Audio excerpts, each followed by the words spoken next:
Olá, que o nosso Senhor e Salvador Jesus Cristo esteja com cada um de vocês.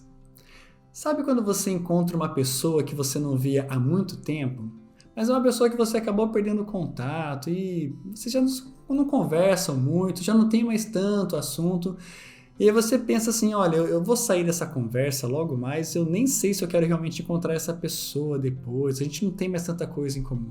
Então existe uma frase muito importante que sempre é dita em situações como essa. Você fala porque você tem certeza que dali em diante você talvez não encontre mais aquela pessoa.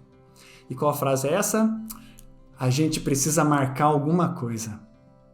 Engraçado, né? Porque parece que você está exatamente se comprometendo para um próximo encontro, mas essa é a frase padrão que normalmente nós escutamos e nós sabemos que dali em diante, olha, só uma outra circunstância assim aleatória para fazer com que vocês se encontrem novamente.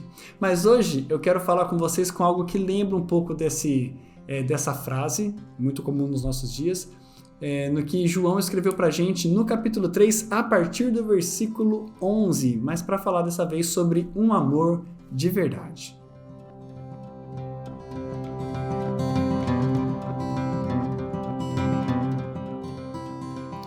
Façamos a leitura da palavra de Deus, segundo escreveu João em sua primeira carta, capítulo 3, a partir do versículo 11, que diz o seguinte: Porque a mensagem que ouvistes desde o princípio é esta, que nos amemos uns aos outros, não segundo Caim, que era do maligno, e assassinou a seu irmão. E por que o assassinou? Porque as suas obras eram más, e as de seu irmão justas. Irmãos, não vos maravilheis se o mundo vos odeia. Nós sabemos que já passamos da morte para a vida, porque amamos os irmãos. Aquele que não ama permanece na morte. Todo aquele que odeia a seu irmão é assassino. Ora, vós sabeis que todo assassino não tem a vida eterna permanente em si. Nisto conhecemos o amor, que Cristo deu a sua vida por nós e devemos dar nossa vida pelos irmãos. Ora, aquele que possuir recursos deste mundo e vir a seu irmão padecer necessidade e fechar-lhe o seu coração, como pode permanecer nele o amor de Deus? Filhinhos, não amemos de palavra, nem de língua, mas de fato e de verdade. Até aqui no versículo 18, a nossa leitura. Como eu comentei, aquela expressão, a gente precisa marcar alguma coisa, ela perdeu completamente o seu sentido. Era para a gente tornar muito próximo aí um encontro novamente, mas acabou sendo uma ferramenta para a gente deixar para lá e talvez numa outra ocasião a gente acabar se encontrando por aí. Uma outra frase que tem perdido muito sentido nos nossos dias é a frase "eu te amo". Eu te amo é muito claro, todo mundo sabe o que quer dizer. Mas talvez você já tenha experimentado alguma situação em ter ouvido isso de uma pessoa e no momento em que você precisava daquele amor declarado, dito em palavras, se materializar na sua vida, você não viu aquilo acontecer. E alguns até usam a ideia de que, eu amo sim, mas eu amo ao meu jeito, tenho o meu jeito de amar. E nesta, cada um tem o seu jeito de amar e no fim, o que o amor realmente é, o que o amor realmente representa, acaba se perdendo no pensamento de um, na prática de outro. Mas João está chamando a nossa atenção aqui para esse fato que é central no corpo de Cristo. O amor não é apenas algo que faz parte do movimento cristão. O amor não é apenas algo que é mais um ingrediente no meio dos seguidores de Cristo. O amor é algo essencial. Porque para João, e como a gente vê em outras passagens da Sagrada Escritura, o amor é algo que simboliza, que marca o contato de uma pessoa com Deus. E para falar sobre esse amor, ele já vem alertando desde o primeiro versículo que nós lemos. Olha, isso não é algo novo. Eu não estou trazendo para vocês aqui uma coisa que vocês nunca ouviram. O próprio Jesus já afirmou e reafirmou várias vezes sobre a importância do amor e sobre o que é o amor. Então, para desenvolver a respeito disso, ele traz duas imagens para a gente. João faz isso com frequência, ele traz para a gente aqui na sua primeira carta várias situações onde ele faz um contraste entre uma opção A e uma opção B. Se você é algo ou se você é aquela outra opção. Sempre dois pontos que são bem divergentes, bem contrastantes. E aqui, João está mostrando para a gente de forma muito clara e distintas o que seria o amor. Como você pode saber se você ama realmente, se o amor é algo real na sua vida, ou se não é algo só de palavras, alguma coisa só da boca para fora. E para mostrar para a gente o que é amor, ele nos dá um exemplo do que não é o amor. E fala para a gente sobre Caim.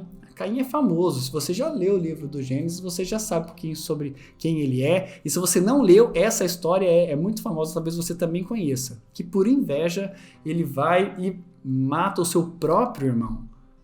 Então, João fala, olha, isso não é amor. E é claro, para você isso é muito óbvio, com certeza. Alguém que tira a vida de uma outra pessoa, com certeza essa pessoa não ama. Mas que exemplo mais exagerado que João traz para a gente pode pensar dessa forma. Mas não é por acaso que ele traz essa imagem de um assassino para falar sobre o que não é o amor. Quando nós vemos a palavra de Jesus no Sermão do Monte, ele esclarece para a gente também, aprofunda para a gente um pouco mais dessa ideia do assassinato. O assassinato não é apenas aquilo que diz respeito a guardar a palavra de Deus, a lei de Deus, não é apenas o tirar a vida de uma outra pessoa, mas está diretamente associado ao sentimento que nós temos com a outra pessoa.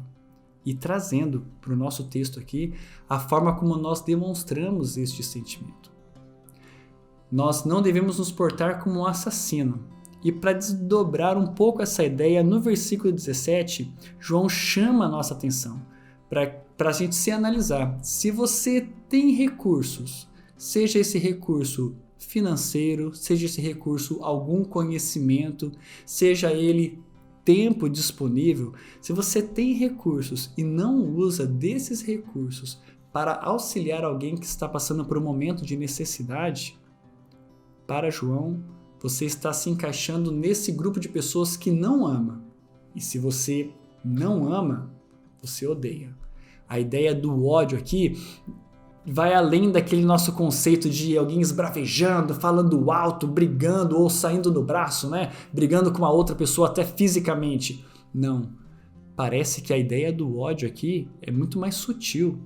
Fica no que nós poderíamos chamar de uma insensibilidade. Não se tornar sensível à necessidade do outro. Observar o outro passar por necessidade e não se envolver com a necessidade do próximo. Para João, isso é como se você odiasse aquela pessoa, porque você tem tudo para ajudar, mas não ajuda.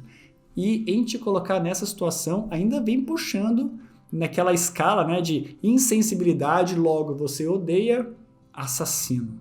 Você poderia ter ajudado e não ajudou. É muito forte, isso é muito, parece exagerado, né? Mas ele não puxa só para um lado de forma bem exagerada. Quando ele vai falar para a gente como nós devemos amar, ele deu o exemplo de como não amar, mas quando ele vai falar sobre como nós devemos amar, ele também ele exagera. Porque ele vai porque existe de mais perfeito no que pode ser compreendido a respeito do amor. E o que é essa maior e mais plena e perfeita demonstração de amor? Jesus Cristo. Ele traz Jesus como aquele que abriu mão da própria vida para que o outro pudesse ser assistido. Abriu mão da própria vida para que o outro fosse levado em consideração. Isso é amor. João está chamando a minha e a sua atenção para olhar para a vida de Jesus e aprender com ele como amar. E com ele, com Jesus Cristo, nós aprendemos que o amor ao próximo deve ser um amor sacrificial. Vai além de apenas oferecer o que está sobrando. Vai ao ponto de abrirmos mão de conforto e algumas vezes até abrirmos mão do que temos, ou dividir apenas o que temos, não o que está sobrando, com a outra pessoa. Por quê?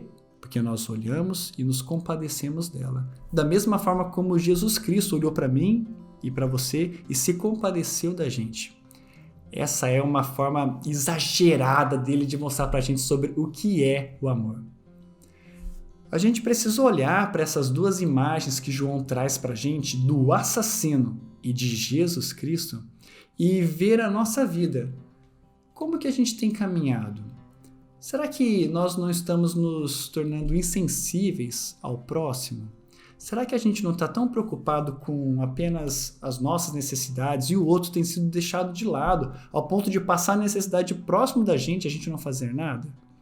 Porque se a gente estiver se comportando dessa forma, nós estamos odiando essa pessoa, nós estamos agindo como um assassino. Mas se nós temos nos policiado e exercitado, se atentar para as pessoas que estão ao nosso redor, observar as necessidades dessas pessoas e se mover em direção a elas, vendo como nós podemos ajudar, seja com o tempo, seja com os nossos ouvidos, seja com os nossos recursos materiais, seja com o nosso conhecimento. Quando a gente está nesse movimento, aí nós estamos agindo como Jesus Cristo, fazendo com que a frase "eu te amo" saia apenas do campo das palavras e se transforme em ações, questões práticas que são marcantes na vida das outras pessoas. João está falando para a gente que não adianta só falar que ama, tem que mostrar que ama, da mesma forma como Jesus Cristo não apenas declarou que nos ama, mas nos provou na cruz, morrendo pelos nossos pecados, o quanto Ele nos ama. Ele nos ama a ponto de entregar a própria vida por nós. Eu e você somos convidados e convocados a amar o próximo da mesma forma como Jesus Cristo nos amou. E como que eu posso fazer isso nesse período de pandemia? Temos várias opções. A gente desafiou os nossos adolescentes aqui da Igreja Aliança a separar um tempo da semana simplesmente para ligar para alguém e saber como essa pessoa está, ouvir um pouquinho de como está o dia dela e fazer uma oração com essa pessoa. É uma atitude super simples que você pode fazer também. Separe um tempo para se atentar às pessoas que estão ao seu redor. Isso vai ser muito importante e eu tenho certeza que fará toda a diferença na vida da pessoa que experimentará de forma prática sobre o que é o amor, mas também na sua vida, que vai começar a entender que o amor vai muito além de palavras lançadas ao vento. O amor é algo que se demonstra de forma prática. Que o Espírito Santo esteja com você nesse desafio e nesse exercício, algo que deve ser feito constantemente nas nossas vidas. Porque, segundo nós lemos aqui, se nós não agirmos dessa forma, com amor prático, nós vivemos como pessoas mortas. Nós não tivemos um contato com Jesus. Mas se nós vivemos na busca disso, se nós exercitamos esse amor prático na nossa vida, este é um sinal de que nós realmente experimentamos o amor de Deus e de que a nossa vida tem sido transformada diariamente por Ele. Que Deus nos abençoe.